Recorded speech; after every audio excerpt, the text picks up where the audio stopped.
Hello, this is cjhoyle. Today is Friday, July the 22nd, 2022, and today I'm here at the intersection of Bloor and Spadina in Toronto's Annex neighborhood. The time is about 5:15 p.m. and this evening I'm going to be riding my bicycle from here in downtown Toronto out to the eastern Toronto suburb of Whitby, Ontario. So my route begins with a ride along the Bloor Street bike lane through the middle of Toronto, and I'm just at a red light here at Bay Street, which has just turned green, so I'll proceed. And another red light here at Yonge and Bloor, the main crossroads of the city.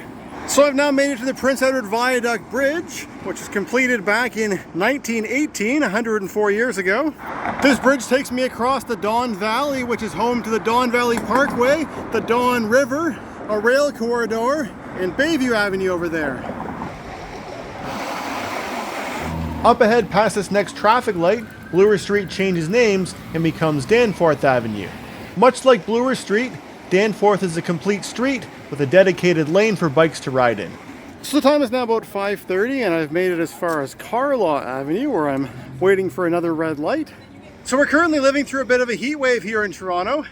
The temperature right now is a hot and humid 33 degrees Celsius, so I was sure to bring lots of water with me for this ride today.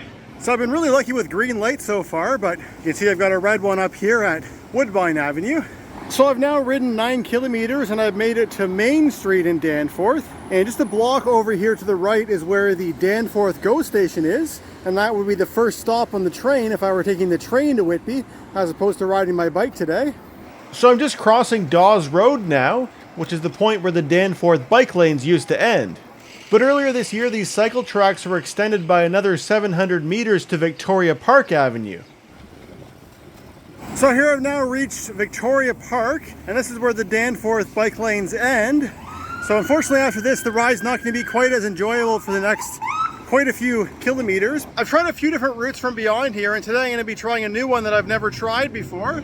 So I've now reached the crossroads of the Danforth, and that's where Danforth Avenue continues straight ahead, but over to the left there's a road called Danforth Road, which in the past, that's what I've often taken to get to Whitby, but this time I'm going to try a little bit of a different route and continue on Danforth Avenue a bit further. So here I am waiting at a red light at Warden Avenue, and I should mention we have now crossed from the old City of Toronto limits into the former borough of Scarborough. And back behind me there I can see that GO train that I often will take to get to Whitby. That bridge back there is where it crosses Danforth Avenue. So here I've reached Birchmount Road and Danforth Avenue continues straight ahead, but I'm actually going to be turning left here and taking a route through some neighborhood streets that are over there to the north. From Birchmount, I'm turning right onto a street called Pine Grove Avenue. I've now made my way onto Aylesworth Avenue, heading in the northeast direction. So this road I've been riding on comes to a dead end here at Kennedy Road, but there's a little pathway through there where I should be able to continue. And from here I'm now joining a trail. And the reason that this route and along with those houses all sort of go at a diagonal to the rest of the road grid is because over there on the left are the railway tracks. So the route which I've been following is now taking me past the Scarborough GO station, and I was noticing this Purelator truck here, and it looks like they have some kind of a service here where if you're getting a package pickup you can get it delivered here, and that serves all the people that use the GO train for getting back and forth to work each day. They can pick up their parcel before returning home. So I'm riding along St. Clair Avenue East now and just passing the Rest Haven Memorial Gardens over there on the right. The time is now 10 minutes after 6 o'clock and I'm making a left turn onto Brimley Road. So I've now reached the beginning of a trail called the Cowan District Park Trail, which I'll be following for the next little bit here. This is only my second time riding this trail. So I've now reached McCowan Road and I press the cycling crosswalk button here so I can get across to continue on this trail over there. And this nice trail continues. So the time is now 6:20 p.m. and I've ridden about 19 kilometers so far, and back behind me is the Eglinton GO station, which is the next one on the Lakeshore East line. It seems like I'm probably going to see almost all of them during my ride today. So the next section of my ride is going to be along Eglinton Avenue. They don't have any bike lanes here, but they do have these red colored lanes which are to be shared between bikes and buses. I'm just crossing Markham Road now.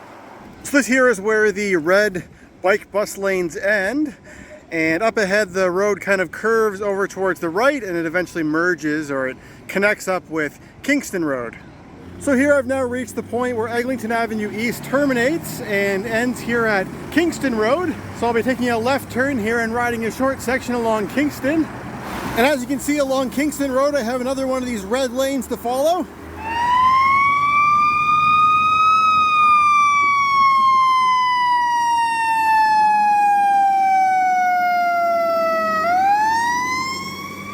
This road over here on my right is called Guildwood Parkway, and that's the route that I often would take to get to Whitby, but there's currently a section of the waterfront trail which is closed. So I'm going to take a bit of a detour this time, so I'll continue on a little bit further. So here I'm just turning off of Kingston Road to a road called Westlake Road, and now I'm back to riding on residential type streets. And here I'm passing the next train station on the Lakeshore East line called Guildwood. At this level crossing here, I'm just passing to the other side of these railway tracks again. So I've just reached Morningside Avenue now, and the residential street I've been following for the last little bit is called Coronation Drive.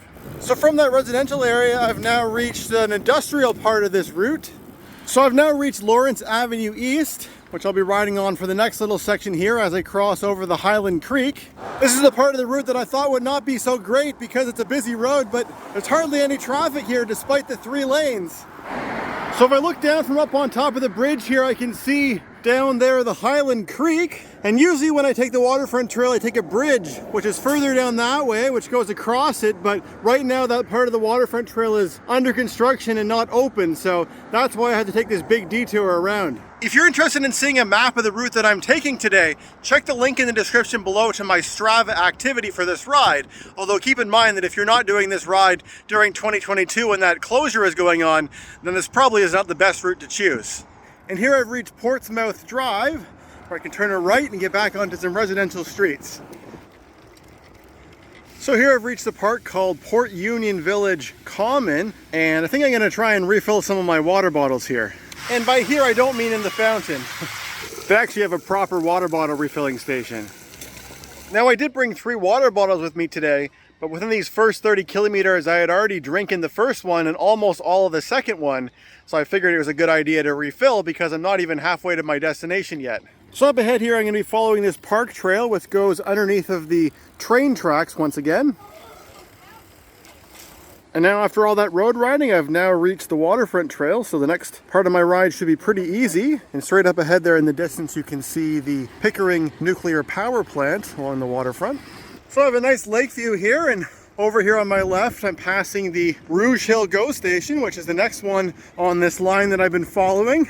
If you're interested in seeing this part of the route in more detail, back in 2017 I made a series of narrated bike riding videos along these segments of the waterfront trail. I can see some people out there on the lake who look like they're kayaking. And I've now just reached the part of the waterfront trail which enters into the Rouge National Urban Park, although I'm going to be in this park for a very short distance. So here I've now reached where the trail crosses over the Rouge River, and that structure that you can see up ahead is where I'll be riding in a moment. And this big structure here is the bridge that the train takes to get across, which is currently being rehabilitated, but I'll continue over this way to the trail bridge across the river. So this white thing here is the bridge which takes trail users of the waterfront trail across the Rouge River, and up this way is where the river continues further north. The Rouge River is a pretty common place for people to go paddling, and somewhere I'd love to take my kayak someday.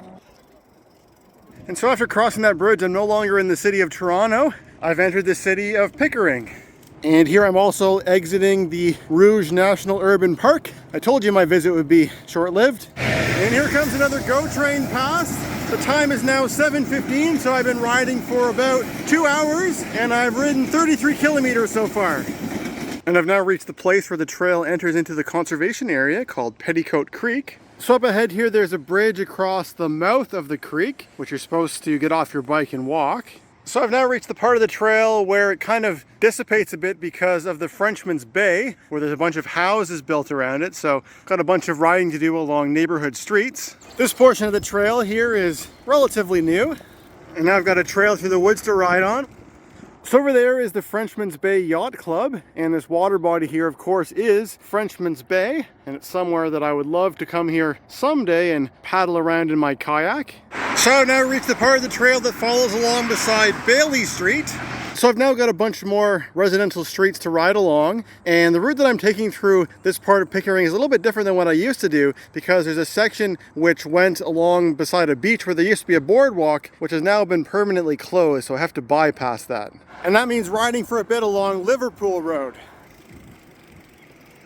So I'm now riding past the Pickering Nuclear Generating Station, which is one of the oldest nuclear power plants in the world. It has 8 units, and the first one was commissioned back in 1971. It's also the 3rd largest nuclear power plant in Canada, with a nameplate capacity of over 3,000 megawatts. Been seeing lots of rabbits this evening. And now I'm back to riding alongside the water again, although it's kind of out of sight at the moment. So I'm now no longer within the city of Pickering because I've crossed into the town of Ajax, which is the last municipality that I'll be riding through before I get to my ultimate destination in Whitby.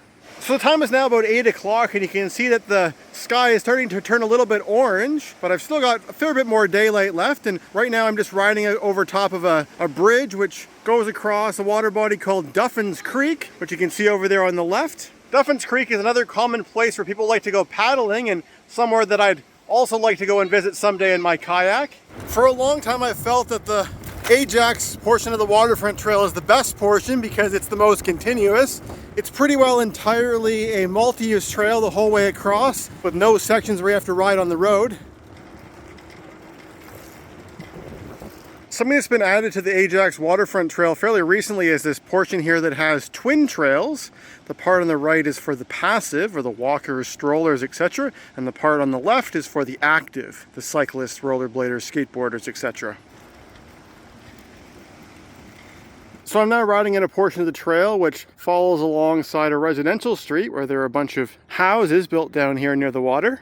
The very last section of the Ajax waterfront trail is along this section of roadway for these houses along the water. But after that short section of riding along the road, the trail begins here as I now enter into the town of Whitby. And out there on the lake I can see this big, tall sailing ship heading in the west direction along the shoreline here.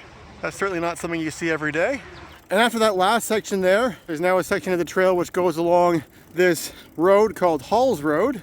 And right here the trail picks back up again, and all of this that I've been riding in since I got to Whitby has been within a conservation area called Lynn Shores Conservation Area.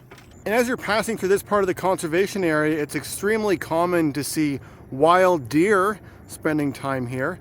I think I see deer nearly every time I ride through here. I believe this land here was at one time a farmer's field, but it's been transformed back into a grassy meadow since then.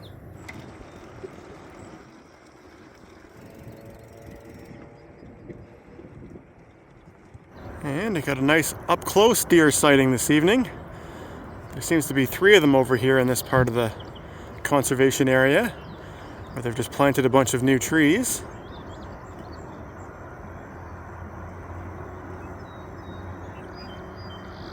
Deer has no antlers, but around this time of the year, both males and females don't have their antlers yet. Males get antlers towards the fall.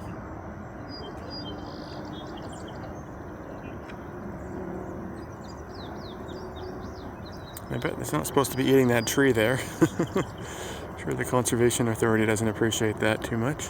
So after the big grassy field, now got a section of the trail which goes through a bit of a forest where that rabbit is hanging out. So now I'm exiting the Lynn Shores Conservation Area, and the trail follows along beside this road here, which is called Victoria Street. The Lynn Shores Conservation Area is around this marsh here, which is at the mouth of the Lind Creek. So the waterfront trail continues over here to the right, but I'm actually going to stay and continue following along Victoria Street because it's a little bit more direct to where I'm trying to get to. So following this wide multi-use trail, I've now reached Henry Street, where I'm going to make a right turn and head north. So not too far up Henry Street, and I'm now passing the Whitby GO station, which is the last GO train stop that I'll be seeing on this trip. If you ever want to try bike riding from Toronto to Whitby, but you only want to do it in one direction, a great option is to use the GO train to get back. Just beyond the GO station, there's a bridge to cross over Highway 401 here on Henry Street. So I've now just about reached Dundas Street, which is also known as Highway 2. So we still got a little bit more daylight left, and I'm pretty close to my parents' house where I'm heading this evening, and gonna make a right turn here onto Cochrane. So the time is now 9:15 and I've arrived at my destination. My total distance today was 62 kilometers. I hope you enjoyed joining me on this adventure today. If you watched all the way to the end of this video, I'd love to hear your thoughts in the comment section below, and thanks for watching.